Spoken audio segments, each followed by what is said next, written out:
Winters freeze and summers burn. Embrace the sun and rain in turn. Hello kids, hello parents, hello teachers. How many of you love stories? Well, today we are going to read a story about a zebra as young as some of the children out there. Can anyone guess his or her name? Zion is correct. And he's a happy little zebra, as happy as a lamb. Yes, I said lamb, not clam, because, well, lambs are sweet and always so happy, and soft, and happy. But before we begin, let's talk about the subject matter of today's story. You know, times have changed. For instance, take a moment to consider the type of literature that we are seeing more of now that didn't really exist a decade ago. Now consider the content and messages you find in stories. Wouldn't you agree with the notion that they are indeed changing? Which brings me to my next topic. Mental health is fast becoming a big issue among children, teenagers, and young adults. Parents are being advised by mental health experts to find a way to approach the topic of depression and mental health issues with their children from a very young age. Most parents find it difficult to approach this sensitive topic. And that's what this particular book is all about. One of the most effective ways to approach social issues with children is through stories. Stories like A Zebra Named Zion. Stories with morals and lessons, Popularly called fables, have been used to teach children valuable lessons for ages and ages. A Zebra Named Zion is one such story.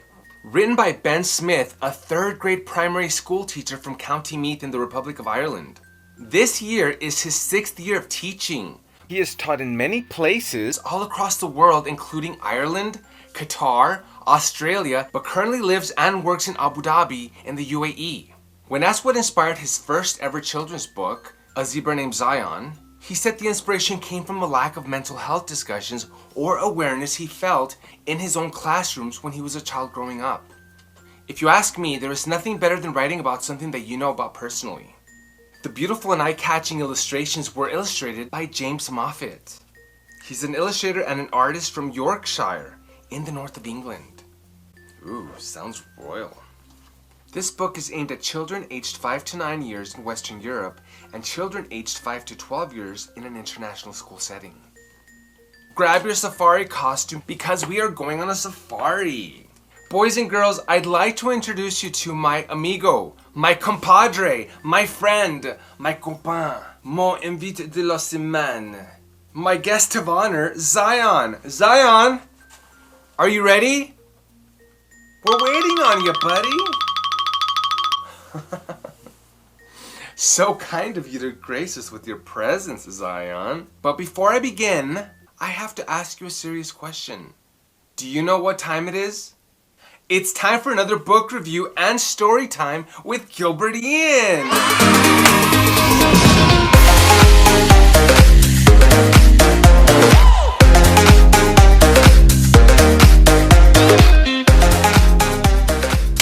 Let's begin, shall we?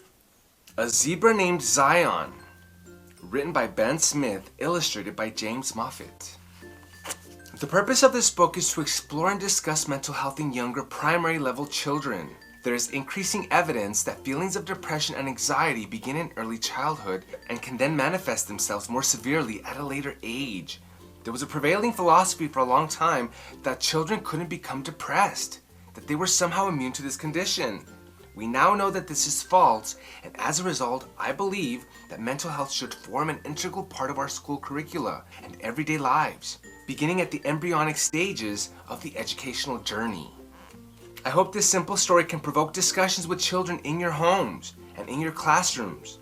In my experience, the open dialogue that can follow can prove to be a huge eye-opener for educators and perhaps also for parents. You may be surprised by what your children will share with you. The most important lesson I'd like for people to take from this book is that sadness is just a part of the journey. It is okay to share your sadness. In fact, it should be actively encouraged. It is okay not to be okay. Ben Smith. Did I mention this book was just published a few weeks ago? Yes. Zion the zebra was born in the spring. Each morning he awoke to the noise of birds tweeting joyfully in the trees. Sometimes when the rain broke the sunshine, he saw a beautiful rainbow painted across the sky. I love the colors in the illustrations. He felt safe in his herd, and his early days were spent peacefully roaming the grasslands with his mother and his friends. Zion was happy. Life was beautiful.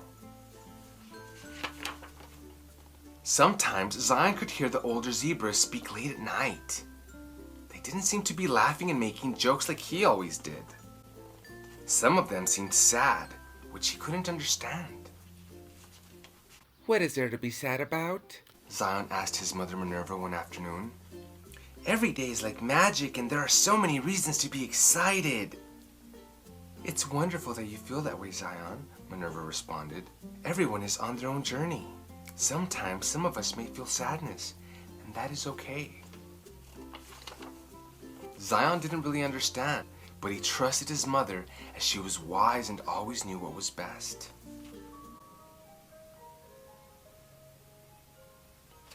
At this hour? The months rolled by, and suddenly Zion wasn't a baby zebra anymore. Winter was cold. Zion couldn't hear the birds as clearly as he used to.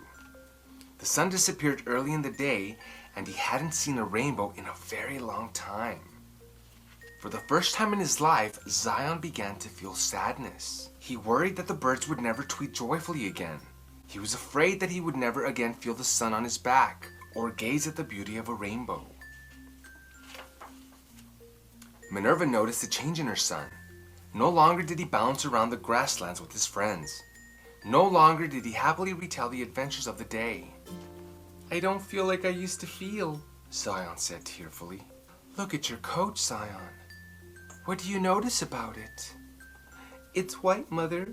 Well, it would be white if it wasn't for these horrible black stripes. The black stripes are a part of you, Zion. They make up who you are and the journey you are on. The black stripes are like bumps on the road, and if you look closer, they are always followed by a white one. This is like life, son, Minerva continued. Even in the darkest times, the sunshine is only around the corner. Zion still felt upset, but he was glad he had spoken to his mother about how he was feeling. The weeks went by. Soon the birds began tweeting again. The sun began rising earlier, and the leaves began to decorate the trees once more. The rain fell gently on Zion's face. He felt good again. Minerva was right. He looked up at the sky and saw a stunning rainbow. Life was beautiful. The end. What an excellent way of promoting the acceptance of negative emotions and to embrace these emotions as part of the journey of life. Zion, like so many kids his young age, only knows happiness and hasn't really encountered sadness yet.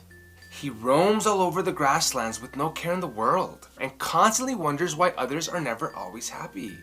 When winter comes, Zion, who had previously never encountered such dreary weather, suddenly begins to feel sad. He talks to his mother, who helps him to understand the feelings that he is going through and how to deal with them. A Zebra Named Zion is a short, cutely illustrated book that you can read with or to your child. I personally feel that it helps to teach children about how to deal with the onset of sadness and depression. It's also a great story because it also creates a platform that you can use to educate your loved ones on the important topic of mental health. This way you can prepare them with the knowledge of how they can deal with these problems when they encounter them. Because let's be real, Mom and Dad. Kids are going to be sad. They're going to experience depression. Just think about the moment when they become teenagers and they're like an emotional mess. You know what I'm talking about, right? Margaret Altscheffel, PhD, says, for kids, it's helpful to know they're not the only ones going through this. And sometimes it is easier to talk about other people's problems. She also says that books like A Zebra Named Zion, can be a conversation starter, a way to ease into social or behavioral issues that might be going on. Ben Smith provides practical tools and hope for parents and children too. The two words that came to my mind when I read the story were strength and recovery. Quite inspirational, and a great story that supports mental health. And that is why A Zebra Named Zion, written by Ben Smith, has earned a 5-star rating. And that's the end of our story, boys and girls, mom and dad, fellow educators. Please know that if you ever feel sad about anything at all, you should always talk to your parents just like Zion did. Because, after all, parents are wiser and will always be there for you and help guide the way. Are you a parent or a teacher? Do you like free stuff? Go visit bensmithbooks.com for some free resources and activities. Would you like for your story to be featured on this space? Send me a DM. I'm an avid reader who loves reviewing books. Till next time, best wishes, and remember, be kind to one another, and virtual hugs for you all. Bye! Say bye, Zion.